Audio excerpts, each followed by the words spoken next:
Attack of the show. Attack.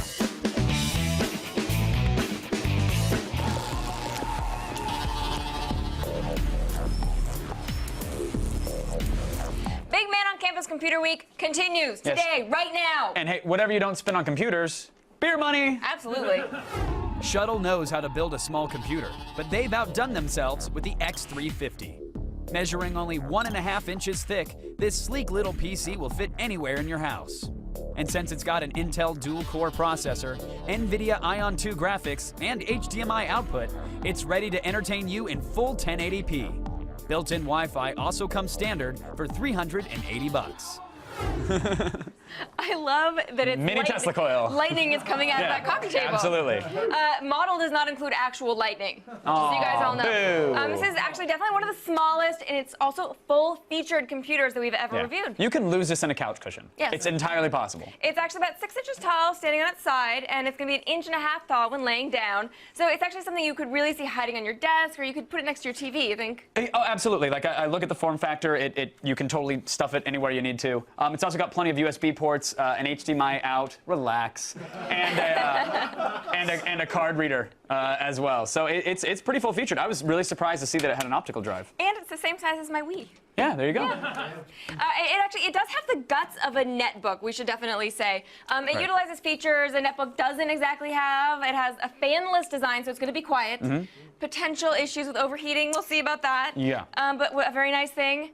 Gotta love an optical drive. Yeah, it's really cool. I was saying it doesn't need it, and optical drives are that sort of thing where you don't know you need one until you don't have one. Until you really, really would just love to stick that disc in, but you're going to download something for overnight. Forever, basically, yeah. The fanless design, as you said, makes it a lot more quiet than a netbook, and those usually have at least one fan constantly running. It did overheat once while we were playing games, so we want to point that out. So don't go stuffing this behind any other warm electronics and covered it in dust bunnies. Like, that's not going to be good.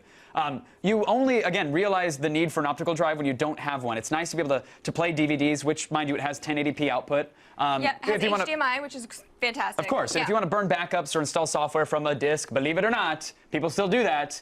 It's good to have the drive for it. And it also has built-in 802.11n, so super fast Wi-Fi's. I'm all about burning backups on my files. Yeah. Okay. It actually has a dual-core processor and has an NVIDIA Ion graphics. So this is just as fast. Theoretically, is the fastest netbook, correct? Theoretically. I mean, it's really close. It's really close. The PC Mark Vantage productivity benchmark scored relatively high for a computer like this, which means when you're running Flash or multiple browser windows, playing music in the background, Bonsai Buddy, whatever the hell you're doing these days, general office tasks should be pretty quick.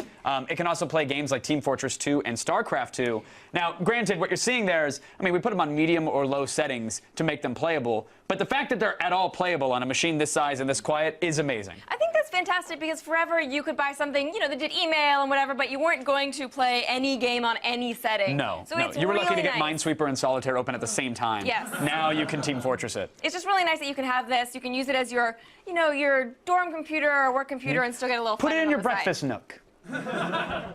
So it is, this is one of the best parts, $380. Yeah, Wait, very it's cheap about like. $100 less than a netbook with the same specs. And so for that, what are we going to rate it? Yeah, I mean, take that $100, get the keyboard of your choice, and if you're shopping deals, you might even be able to get the monitor of your choice. Also, everybody has keyboards and mice lying around. I don't need you to send me another one, you know. Right. I don't think everybody has that problem necessarily. Really? I'm sure some people have that problem, but never mind. we're giving it a 4 out of 5, Morgan. Keyboards, apparently. I'm covered in all this expensive technology. Get it out of my house. I'm sorry. We love the design, we love the features, and we love the performance. It might be hard to justify since you'd only have to pay a little bit more for a full-featured netbook, but for a home theater PC... It's right for some people. This is the right solution for some people, so we're glad it's there. All right, that is it for today's Gadget Prawn. Tomorrow, we're going to review the new Asus EEE PC. Yes, and you can porno on it. Totally.